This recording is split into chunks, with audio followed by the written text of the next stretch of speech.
So today I am talking about leadership and the qualities of the wild woman archetype when it comes to how we show up for ourselves, for our lives, and especially in our work, which is why I called this talk Wild Woman in the Workforce. So I'm really excited to dive into this topic. And as always, I want this to spark a conversation.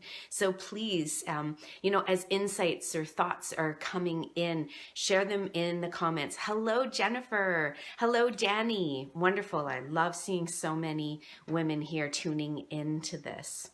So what I'm going to cover in this, first I'm going to share about why it is that we disconnect from the wild woman archetype and how that holds us back from stepping into our leadership.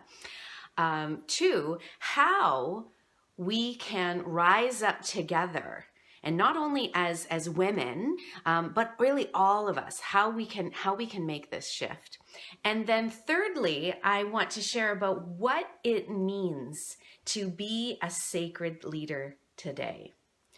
Those are the three areas that I'm going to be covering in this talk. So first of all, I want to start out, hello Charnel, wonderful.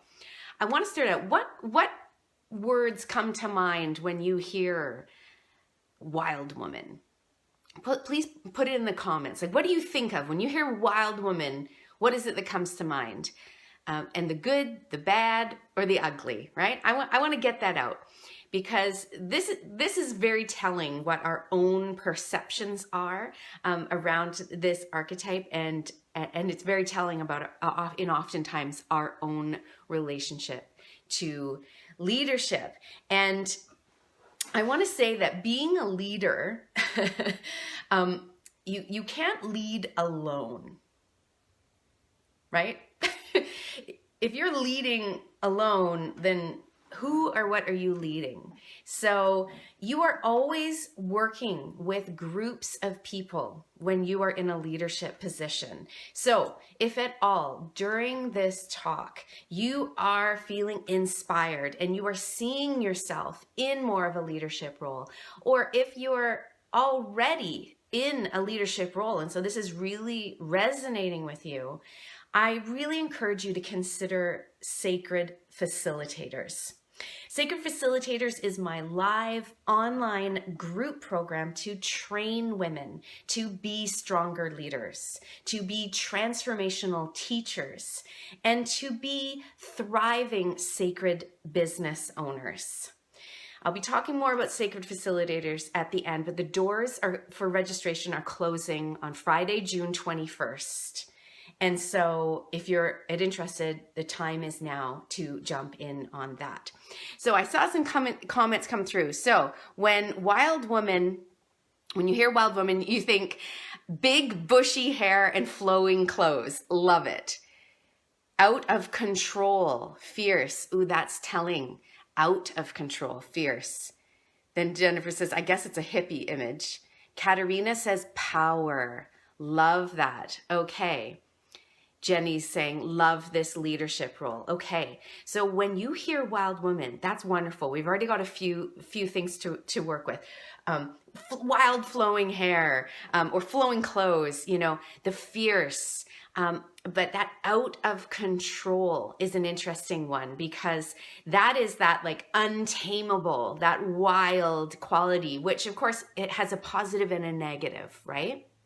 And one of the reasons that we definitely disconnect from the wild woman. Oh, that's great, Janine. And hello, tiger, feral. Ooh, good, right? Like, who wants to be feral? Like, we can think, yeah, fierce and bold and wild. And then it goes feral. And you think, no, I don't want to be seen as that, right? We disconnect out of fear, right? Of course. And these fears, the reason why we're afraid of the qualities of the wild woman are the sister wound, right? This collective psychic wounding of women being pitted against other women. That's the sister wound. We're also afraid of our witch wounds. This is another collective feminine wound that I've spoken about. Being afraid that if we stand out too much, if we share our truth, if we share our gifts, if we're known for having power, as witches were, that we will be persecuted, we will be harmed. Our loved ones could be harmed. So we're afraid to stand up too much, to stand out, because of that witch wound. And thirdly, especially nowadays, and really even the last few decades, women have been afraid and disconnecting and rejecting the qualities of the wild woman out of fear of the feminist label, being labeled a feminist. Now, this is something that we're still very much in a process of, because the second wave of women that wanted equality, that wanted equal rights, all the things that the early feminists really fought hard for, didn't want to be associated with those, feral, almost feral, bra-burning, man-hating feminists, right? And yet, when you look at what a feminist means and what feminism is about, I mean, really, is so many women are feminists, and yet there's this uncomfortability with that feminist label. So those are all three fears that cause us to disconnect from the qualities of the wild woman. It's a sad truth that, yeah, Janine, proud feminist here. Absolutely, I am too. I personally never really had that rejection, maybe just from my own upbringing or what I was exposed to, but I've always known that I was a feminist and proudly have said so. But it's a sad truth that women in leadership are more closely scrutinized and often mistrusted and disliked. And so when you think about that, if you yourself think that even subconsciously, if you mistrust or kind of scrutinize a woman in leadership more closely, then subconsciously, why would you ever want to put yourself in that leadership position, right? So here we are in 2019, and we are reimagining and redefining what leadership looks like. And truly, I see women being at the forefront of this global shift. And this is a shift not only in consciousness, but it definitely does need to start there. And we are all still working through these shifts in our consciousness, but it's also a shift in implementation, right? It does us no good. We can't just sit around talking about and posting about the rise of feminine power and how the world needs more women in leadership and not actually put it into action, right? Can anyone relate to that, where sometimes it just feels like there's a lot of talk and a lot of social media memes, and yet who's doing the inner work, healing our inner sexism and the wounds of patriarchy that are within, and there's not a lot of action. Yes, Janine's saying so true. Women in leadership are ruthlessly scrutinized. Absolutely. So we need to make these shifts internally and externally about putting it into action. And this is why women who not only face more external barriers when they reach for positions of authority, the whole glass ceiling phenomenon and how women are literally facing the external barriers if they want to rise to positions of leadership, but women also face far more internal barriers as well. And these are the limiting beliefs and the thoughts that we really need to do the inner work to look at, because we've been conditioned to mute our successes, play it down, to aim lower, essentially. Aim lower, and to really, we hold ourselves back. We hold ourselves back. Jennifer has said, It's not just about feminism, but every movement. What does effective action look like? That is always my question. That is a great question, Jennifer. And of course, it's going to look differently for everyone. And I'm glad that you brought this up, because I don't want anyone to think that, and that's why I put that in the description, that today's talk isn't just for women who really have the ambition to rise to positions of leadership, whether in like a corporate position or even like a nonprofit organization. And it's not just for women who are in their own businesses. We are all being called into leadership in greater ways. So I definitely don't want to devalue or downplay women who don't have those career ambitions, but who are being criticized as being anti-feminist because they want to be stay-at-home moms, right? Again, we're in a very interesting time where, you know, and it's coined like the mommy wars, where it's like stay-at-home moms are criticizing moms that go back to work, and then like moms that go to work, you know, criticize the stay-at-home moms. And what about women who choose not to have children at all, right? We all have different desires, different dreams and ambitions, and we all have our strengths in leadership in different ways. So yes, good point that what is effective action, and it's going to look differently for everyone. So, you know, that's the thing. Not everyone wants to be a CEO. And yet we as a society, we need to start getting more comfortable with seeing more women in power.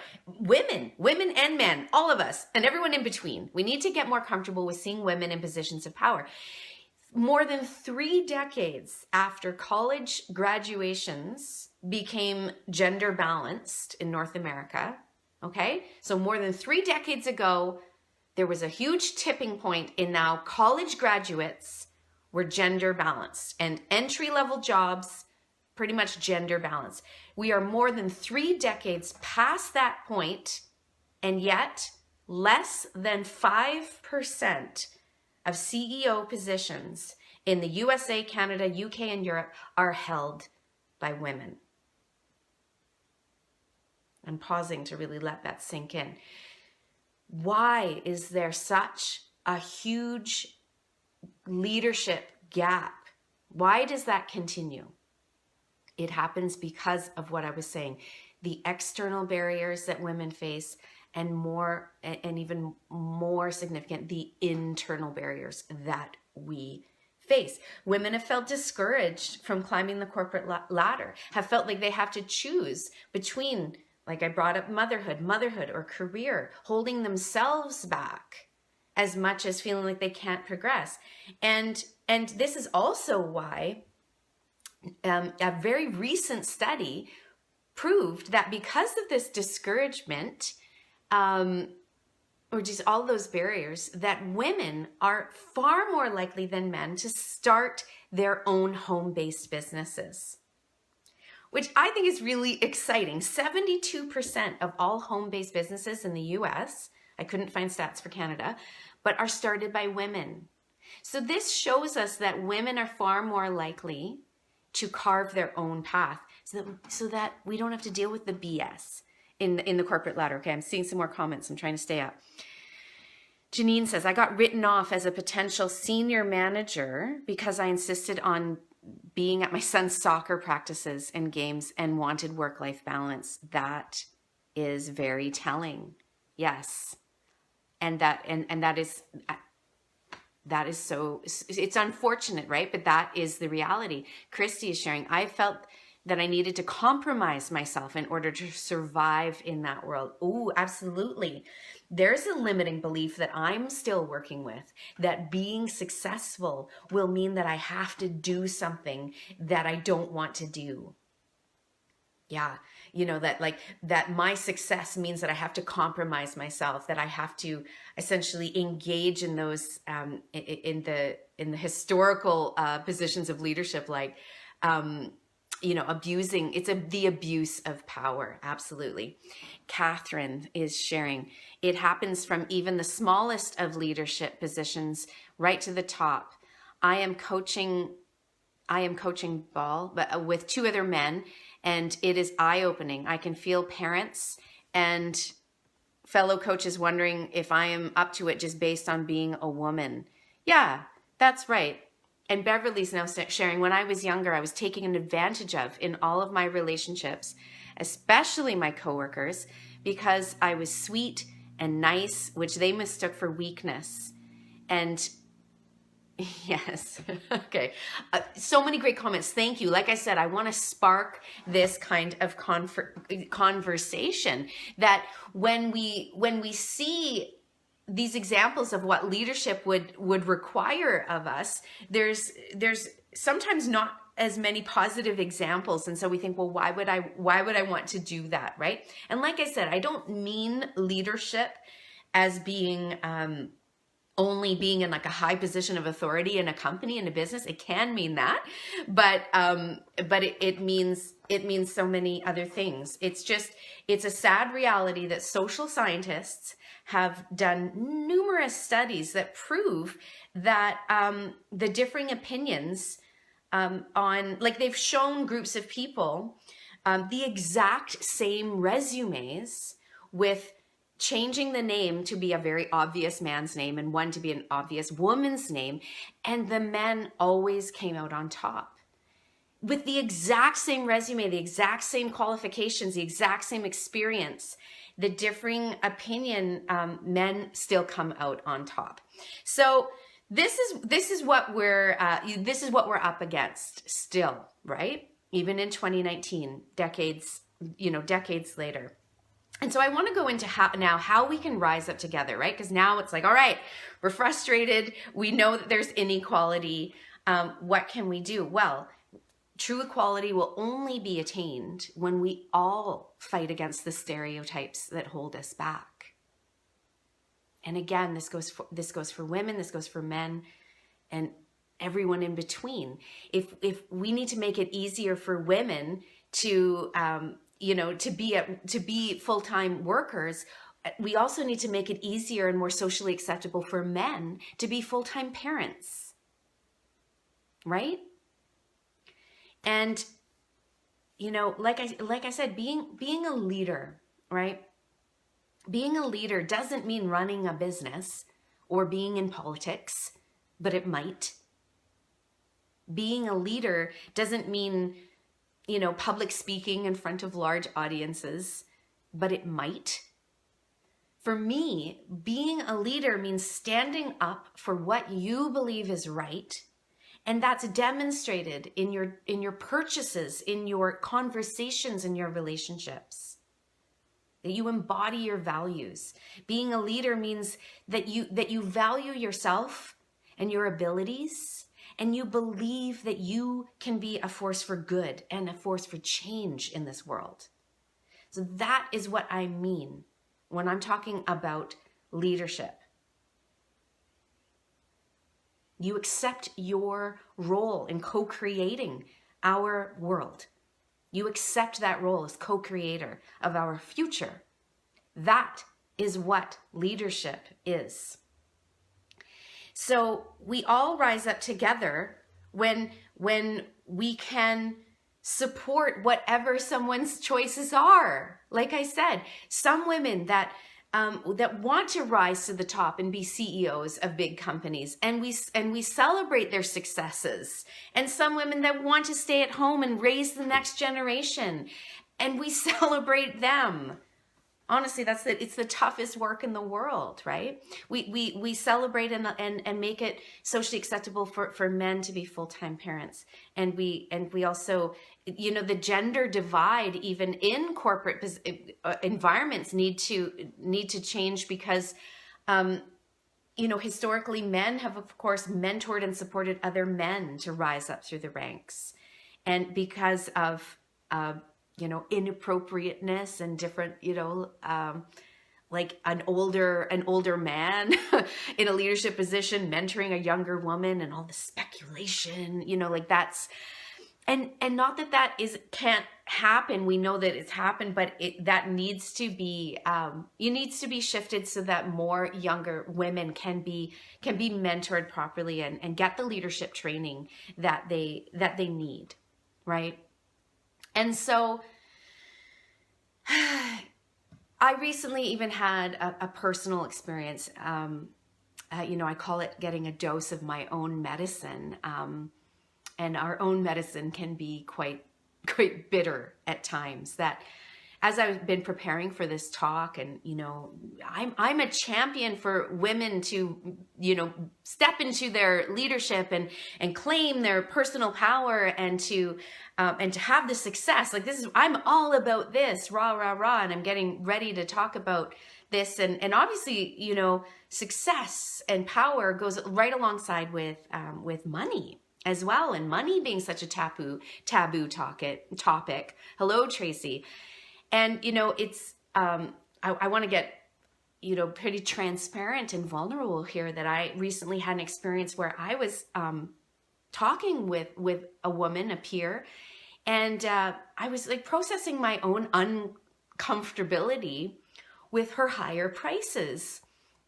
And thankfully, we both really took ownership for where we were coming from. The conversation ended up being a fairly positive one. But it wasn't until afterwards that I realized, oh man, I was projecting, first of all, my own money stories.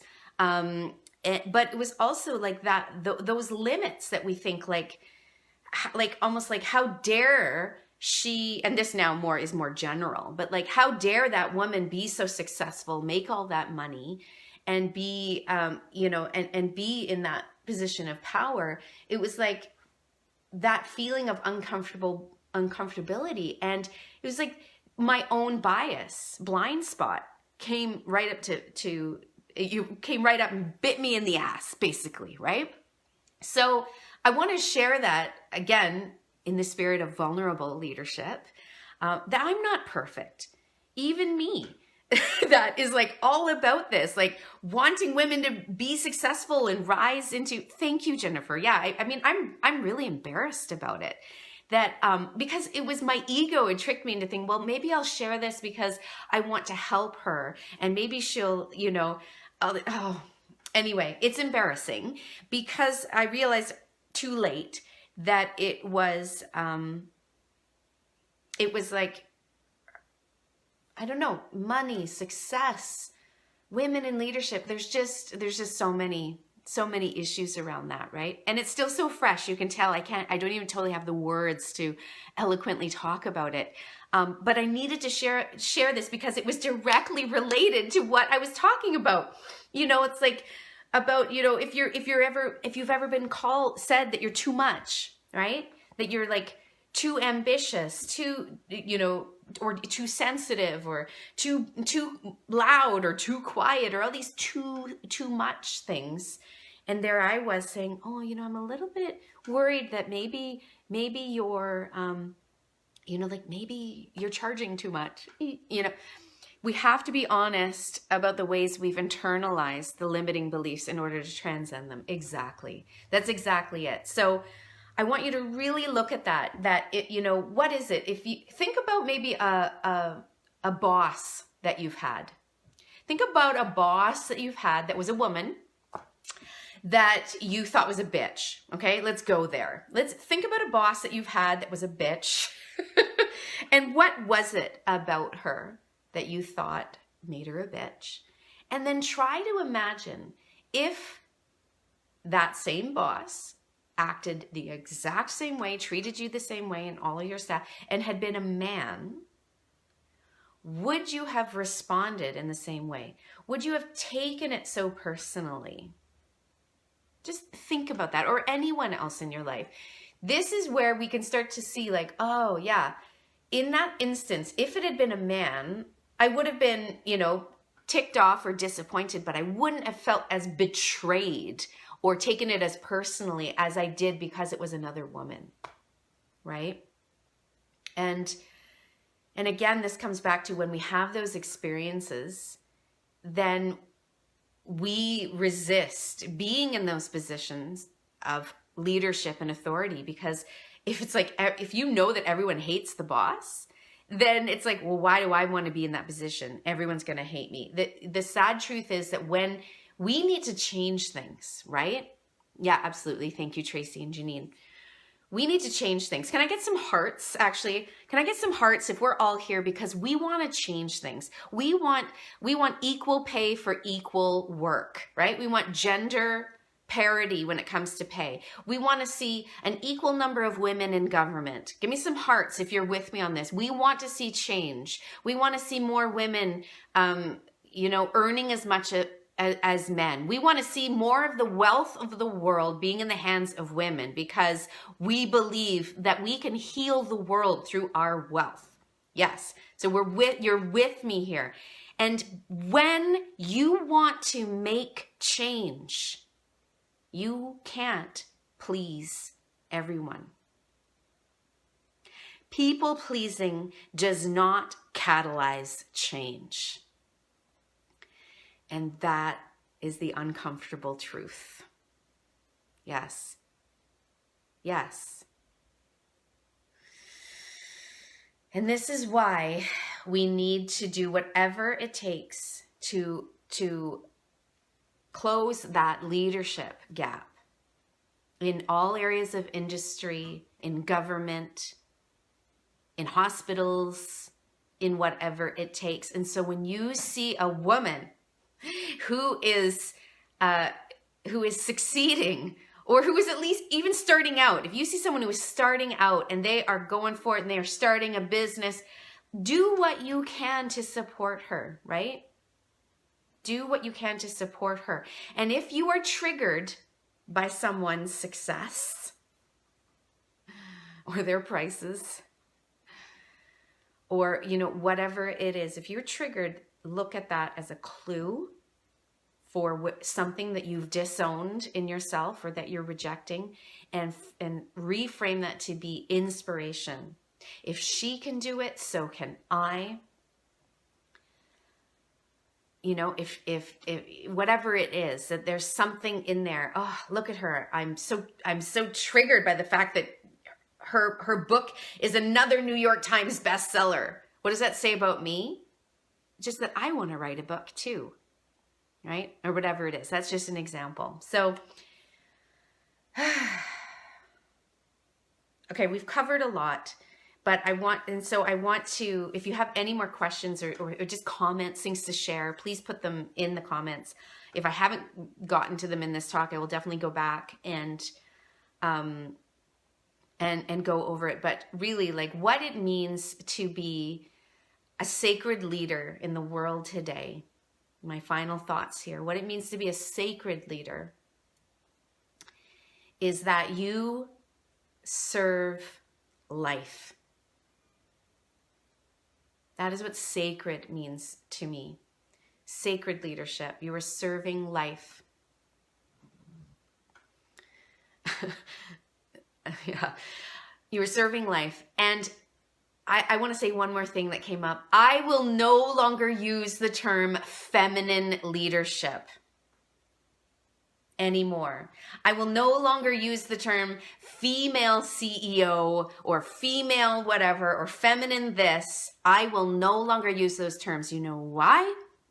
Because I recently just read a wonderful thing with Gloria Steinem, one of the grandmothers of feminism. Love you, Gloria. That those in power take the noun and the rest of us get an adjective. I'm going to say that again. Those in power take the noun and the rest of us get an adjective. That's why leadership, why do we feel like we have to say feminine leadership, CEO, oh, a female CEO, right? Think about how many ways is that reversed? Not too many. I was thinking about, like, do we say male nanny or male nurse? But we say female engineer or a female this or that, right? Do you understand this? This was a huge aha moment. So I will no longer, that's what I was thinking. I will no longer say feminine leadership or female entrepreneur or female whatever, because that is bullshit, right? So powerful to recognize how our language indicates our beliefs. Yes, yes, it's good, right? So, like I said, if you are already on the path of leadership and you are bringing groups of people together for classes, for programs, for workshops, for masterminds, for retreats, if you are leading groups of people and you want to improve your skills and your confidence as a facilitator, then I welcome you into my Sacred Facilitators program. What is a Sacred Facilitator? A Sacred Facilitator transforms people's lives with fierce love. She knows how not to be afraid when triggers and resistance come up in the group. A Sacred Facilitator knows how to hold ceremonial space for people to come together in learning, healing, and celebration. She knows how to make everyone feel welcome, safe, and willing to open up. A Sacred Facilitator commands the attention and energy flow without being domineering or coming across as egotistical. She knows how to adapt to small groups or large crowds, online or in person, and deliver an exceptional class, circle, speech, or interview. A Sacred Facilitator guides the alchemy of change. This is my live online training program. It's a transformational training for group leaders. The registration closes on June 21st, summer solstice, in a couple weeks. I will put the link in the comments. I highly encourage you to check it out if you're feeling like this is something that you're already doing and you want to get better at. Or it's something that you see yourself stepping into more of and you want to have this skills training, because there's so much that goes into being a strong leader. I think we can all remember an experience where we've been either on like a Zoom webinar or an in-person class, and it just didn't click, you know, like even when the teacher, the leader was a wonderful person, had a lot of knowledge, whatever it is, there was just something that didn't quite, happen for us. It just felt flat. And I hope that you've also had the opposite experience where you've been in a group class, maybe a women's circle, or at a retreat where the facilitator was just leading it with finesse, with expertise, and it just felt electric and magical. And the difference is in the mastery of leadership skills and the embodiment of leadership energy. I want to leave you with these final thoughts. The wild woman is not scary. It's her shadow qualities that we most resist, like all the archetypes. It's her strengths that are most needed right now as more and more women rise into their potential as visionaries, as way showers, as leaders. So lean into the strengths, have the self-awareness and the humility to acknowledge the shadows, just like I did today in my transparency, but be the wild woman in whatever way that she wants to be expressed to you. Have the courage. Her goddess gift to us is courage. The courage to stand up, the courage to speak up, the courage to lead. So I hope you will all find yourself in her energy at some point, and you'll say, here I am in my wild woman today, and I'm bringing it into my work, into my life, into my relationships, into my communities, and bringing her strengths paired with all the other beautiful flavors of your personal archetypal alchemy. Many blessings. Thank you so much for your presence here. So much love. Yes, woohoo! Bye for now.